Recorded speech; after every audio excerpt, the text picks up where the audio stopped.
Do y'all remember back on January 8th when JD Shorty Pants Vance said that Jonathan Ross, the ICE agent who killed Renee Good, had absolute immunity? The precedent here is very simple. You have a federal law enforcement official engaging in federal law enforcement action. That's a federal issue. That guy's protected by absolute immunity. He was doing his job. The idea that Tim Walz and a bunch of radicals in Minneapolis are going to go after and make this guy's life miserable because he was doing the job that he was asked to do is preposterous.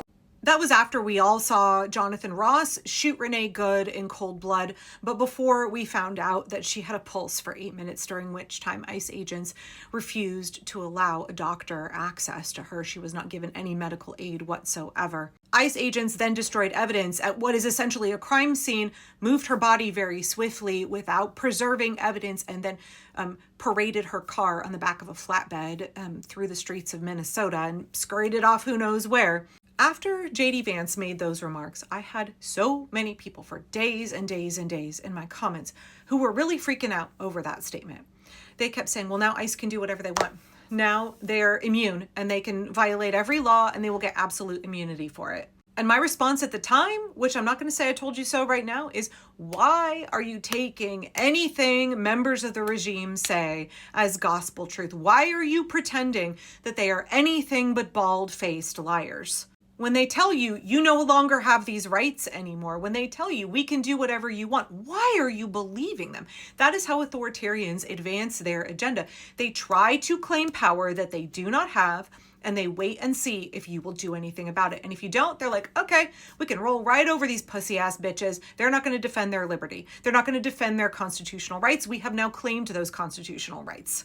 I don't know about y'all, but I'm not going to let JD Couchfucker Vance or Stephen Grima Wormtongue Miller call me a pussy little bitch and take away my constitutional rights. I am not going to believe a single thing that comes out of the mouth of anybody of this regime, and neither should you. If their lips are moving, they're lying. Stop believing what they say. Yeah, they're going to break the law. That doesn't mean the law no longer exists. It only ceases to exist if we give up our rights and we stop defending the law. I really want to encourage you to take a moment here and sit down and check in with yourself. Why are you believing anything that JD Vance or any other member of this regime says? Truly, what are you doing? What are you doing there? Because you're playing right into their hand. When they claim to have a power that they do not have, when they say that they get to do an illegal thing and that the law does not apply to them, there is only one response from us. And it sure as fuck is not, okay, I guess you get to do that now. Okay, I guess that there will never be justice. Okay, I guess that you get to violate those laws and get away with it. No, the response is mass public outrage. It's no, you don't. No, you can't. Absolutely not. It is everybody taking to the streets. It's exactly what we're seeing from Minnesotans. That is the correct response. We only have rights if we exercise them. We only have laws if we defend them. Too many people in this country are allowing the authoritarians to creep by not pushing back against their lies, against their false declarations. And thank God there are people who are willing to say abso-fucking-lutely not. No, you don't get to do that thing. It's the Minnesotans who are in the streets in the thousands. It's members of state and local government who are refusing to bend the knee. It's attorneys who are willing to file lawsuits, including attorneys general. We have to defend our rights or they will take them away and pocket them. And today what we saw was JD Vance not just walking back that statement that he made earlier in January, but acting like he didn't say it at all. After the Renee Good shooting, the administration seemed to suggest that ICE officers enjoyed near complete immunity. But today you told the Washington Examiner that when appropriate, the administration might take disciplinary actions against ICE agents. So is that a change in opinion? And if so, why the change in tone? No, I didn't say, and I don't think any other official within the Trump administration said that officers who engaged in wrongdoing would enjoy immunity. That's absurd. You have a federal law enforcement official engaging in federal law enforcement action. That's a federal issue. That guy's protected by absolute immunity. Liars are going to lie and authoritarians are going to creep. It's up to us to call them on their bullshit and to stop them from stealing our rights. And I really wanted to bring this up because I thought this was such a good example of how we don't believe the lies of the regime. We don't lend them any credibility. We don't give them power that they don't have. Right now, we are seeing ICE violate the Fourth Amendment rights of folks in Minnesota. They are busting into homes without a search warrant. They are violating people's constitutional rights, and they act like they have the right to do that because of some fucking memo.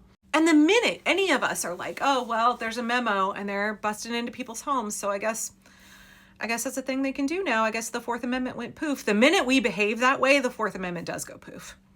We only have these rights because we defend them. So don't give away your constitutional rights. Don't let JD Vance call you a pussy little bitch and take away your constitutional rights and trample on your liberty. Don't do that.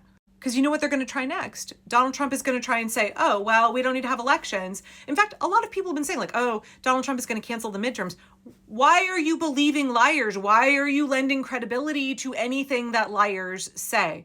The only correct response when they spout this bullshit, where they claim to have power that they do not have, they claim to be able to do things that are illegal, the only appropriate response from us is mass public outrage. Is abso-fucking-lutely not. You cannot do that thing. This is how we defend our rights. Any other response, any kind of like doom or see, I told you he was going to try and do this thing. Cool, he can try all fucking day. That's what authoritarians do. They are predictable creatures.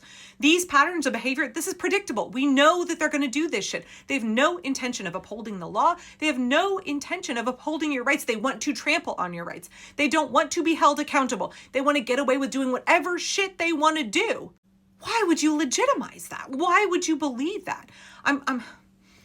Take it down a second. I get frustrated with people who, maybe it's because of the way that we parent in the United States, where people have a tendency to just believe folks in authority, even when they know that authority is unjust. How many of us had school teachers? How many of us had parents? How many of us had clergy members who were basically authoritarians, and we knew that their decrees were unjust and unreasonable, and we had to go along with it anyway? I think that's I know that's part of why we're in this position now. Take a little bit and deconstruct that for yourself. Unpack that for yourself.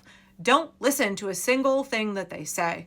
Donald Trump and the Republicans, the Trump regime, they are not a legitimate government. They are violating their oath to the Constitution. Every fucking Republican, every member of the Trump regime violating their oath to the Constitution. They are not a legitimate government. Likewise, ICE is not a legitimate law enforcement agency. They are a bunch of lawless, brutal, out of control criminals who are violating their rights, who are committing crimes against Americans. They are not a legitimate authority. Whatever inner work you need to do that has conditioned you to believe what somebody in power says, unpack that right now. Work through that right now. We are the opposition party against fascism. That means we oppose the lawlessness of the regime. We oppose the authoritarian claims of the regime. We do not lend them any credibility. They're going to make more outrageous claims. They are increasingly desperate. They're frantically trying to claw away your rights. They are frantically trying to dismantle the Constitution. So we are in a moment where it is more important than ever that we stand in opposition to their illegal claims and their attempts to steal our rights. Our only response is mass public outrage and organizing to defend our rights and the Constitution. Are we all on the same page now? Our attitude is fuck you, make me. Our position is these are my rights. You can pry them from my cold dead fingers.